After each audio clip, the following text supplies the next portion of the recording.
Hi guys, welcome back to my channel, Edmund Mindaros, and for today's quick tutorial, I'm going to show you guys how to either enable or disable smooth scrolling in the Google Chrome web browser.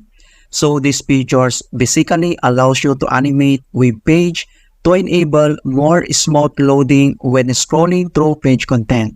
So if you want to turn these features on or off, and I'm going to show you to make that change. Alright, so without further ado, and let's go ahead.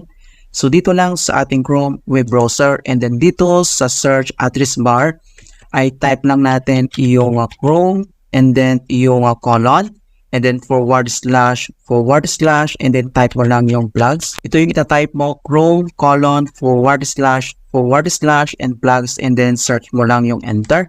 And then pop up itong experiment. Alright, so dito sa search plug ay search mo lang yung smooth.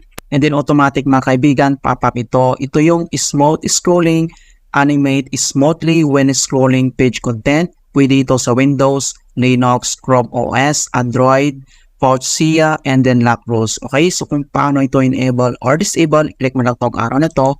And then click mo lang itong enable. And then pop up to yung notification, kailangan mo lang mag-relaunch. Click mo lang itong relaunch. And then ito na siya, na-enable na siya. And then kung gusto mo namang i-disable to, click mo lang tong arrow na to, and then click mo lang tong disable, and then click mo lang tong relaunch. Ayan, so na-disable na rin siya. Okay, so ganun lang po kasimple kung paano tayo mag-enable or disable ng smooth scrolling in Google Chrome. Alright, so please don't forget to like this video, subscribe to my channel for more quality content. Thank you guys, and see you in my next tutorial.